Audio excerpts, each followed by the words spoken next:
Okay, I'm sorry it's slanted like this. It's the only way I can get the whole poem into the frame. The Zulu Girl by Roy Campbell.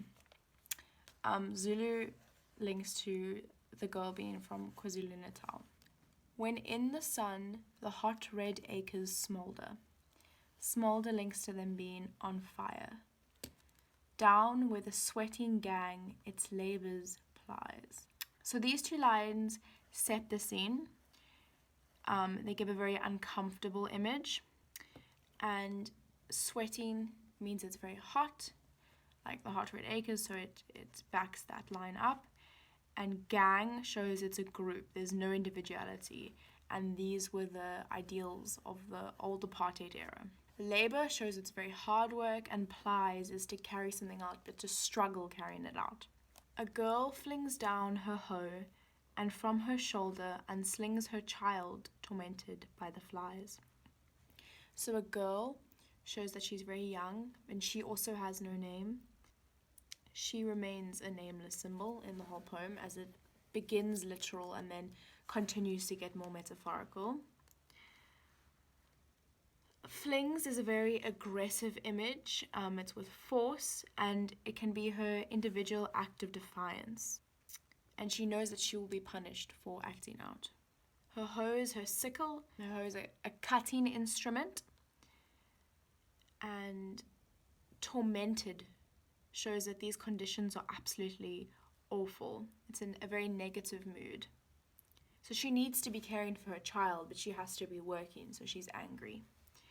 She takes him to a ring of shadow pooled. Okay. The shadow shows it's a very limited area that she's going to. It's a small area. The solace there is still harsh, because the solace is by thorn trees. There's little shade or little protection. Then colon, which means an explanation. By thorn trees, purples with the blood of ticks. So this is quite a confusing line. You'd think the purpling would be the blood of the ticks, but because of that colon and it being an explanation,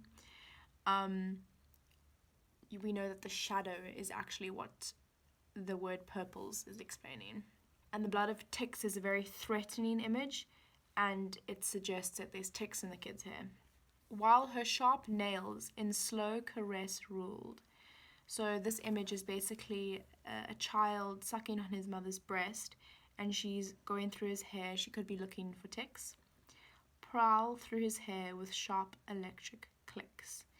And it's not a submissive image.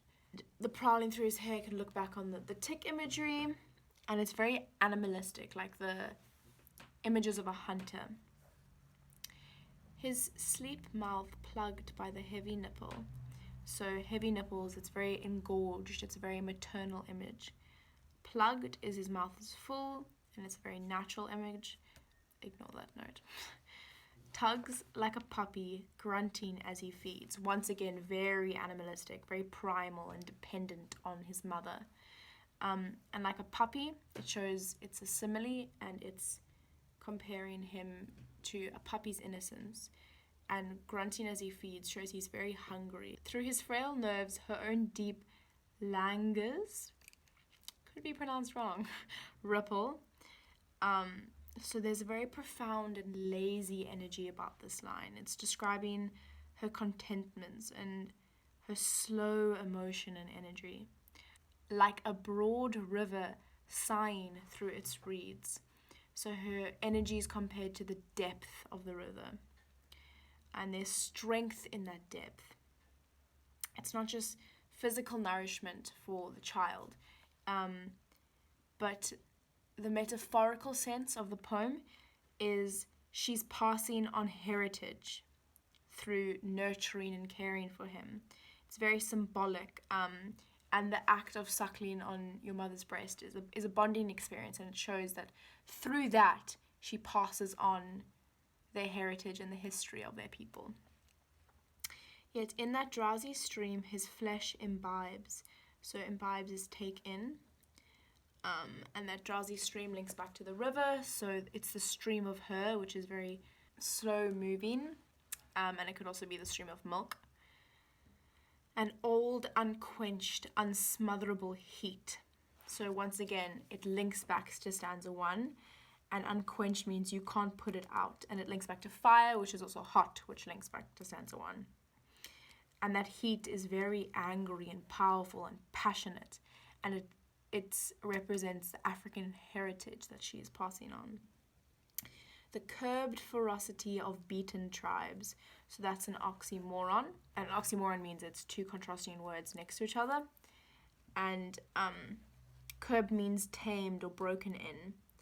The sullen dignity of their defeat. So dignity is poise and power. And that's also an oxymoron. And that means it's submissive, but they haven't given in. It's resentful cooperation. And it's also sullen means sulky and moody. Her body looms above him like a hill. Okay, this is where it's no longer very literal. It has a lot of metaphoric meaning. Looms is powerful and it's quite a threatening image. And it's saying her body is to the baby like a hill is to a village, right? Within whose shades a village lies at rest. So a hill that protects a village is like a mother that protects a child.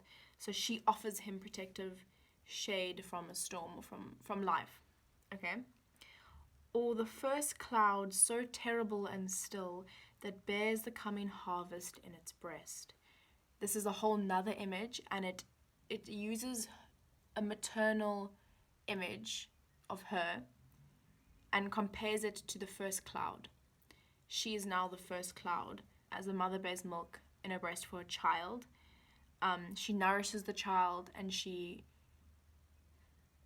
brings the child up. She parents the child, and while she's parenting the child, she tells the child about their history and their nature, just as the first cloud brings rain so that there's a harvest. The representation of that cloud and the rain is the same as the mother nurturing the child. I don't know if that makes sense. Okay, so she's passing on the threat and the ferocity, the storm against injustice, the rising up against what has wronged her. She's passing that on to the child through nurturing him and through the image of the cloud giving rain to harvest.